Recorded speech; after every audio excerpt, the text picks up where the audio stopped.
स्वपरागण और परपरागण में क्या विभेद है, क्या अंतर है? ये प्रश्न बहुत ही महत्वपूर्ण है परीक्षा की दृष्टि से, क्योंकि ये पिछली बार परीक्षाओं में आ चुका है। आइए देखते हैं, इसे इसी प्रकार से लिख देना होगा और आपको पूरे नंबर मिल जाएंगे। तो स्वपरागण और परपरागण दोनों में क्या विभेद है, आइए देखते हैं। पहला जो विभेद आपको देखने को मिलता है कि स्वपरागण में इसमें एक पुष्प के परागकण अपने ही पुष्प के वर्तिकाग्र पर गिरते हैं। अर्थात एक पुष्प होता है जिसमें उसके ही परागकोश से परागकण निकलते हैं और उसी के वर्तिकाग्र पर गिर जाते हैं। और परपरागण में ऐसा नहीं होता है।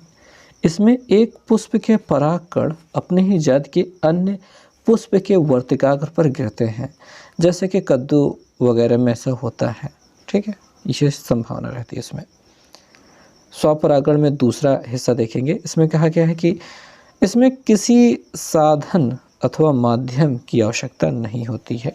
स्वपरागण है यानी खुद ब खुद होने वाला है, तो किसी माध्यम की आवश्यकता क्या ही होगी।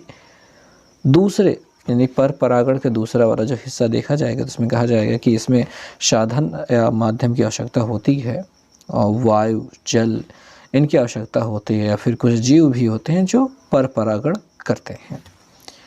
स्वपरागण में यह क्रिया केवल द्विलिंगी पुष्पों में ही संभव है, यानी ऐसे पुष्प जिसमें दोनों लिंग पाए जाते हैं उसी में ऐसा हो पाएगा। नहीं एक लिंगी पौधा होगा तो उसमें कहाँ परपरागण हो पाएगा।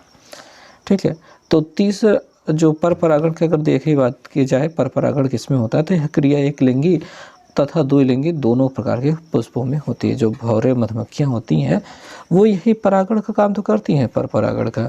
वे एक फूल से रस चूसती हैं और उनके पैरों में परागकण लग जाते हैं।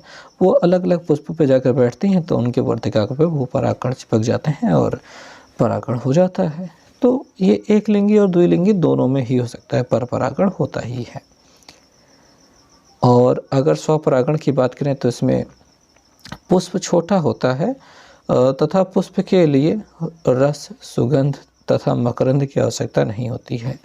जब स्वपरागण हो ही जा रहा है तो रस, सुगंध, मकरंद की आवश्यकता ही क्या है, क्योंकि ये सारी चीज़ें आपको तब ज़रूरत होती है जब परपरागण करना हो, यानी कि भौरों को, मधुमक्खियों को आकर्षित करना हो। आकर्षण की ज़रूरत ही नहीं है तो रस, सुगंध या फिर मकरंद की आवश्यकता ही क्या है। लेकिन परपरागण में ऐसा नहीं होता है, वहाँ पे इन सब की चीज़ें आवश्यकता होती ही होती है। तो इसमें बड़ा पुष्प होता है पहली बात तो, और तथा कीटों को आकर्षित करने के लिए भड़कीला, चमकीला, रंगीन, सुगंधित मकरंद की आवश्यकता होती है। मकरंद का मतलब होता है एक प्रकार का रस। आपने कनेर के फूल तो देखे ही होंगे।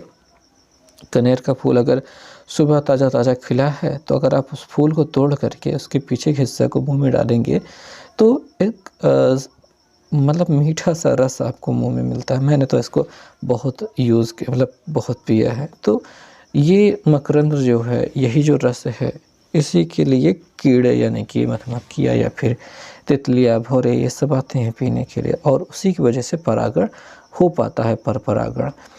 अन्यथा स्वपरागण तो भैया बहुत छोटे पौधे में, मतलब जिसके संभावना ज़्यादा होती है कि स्वपरागण हो पाएगा, तो उन्हीं में होता है कि रस, सुगंध, मकरंद की आवश्यकता नहीं होती। बाकी परपरागण में तो बहुत ज़्यादा आवश्यक होता है। तो स्वपरागण और परपरागण में यह रहा अंतर। उम्मीद करते हैं आपको वीडियो पसंद आया होगा। Thank you.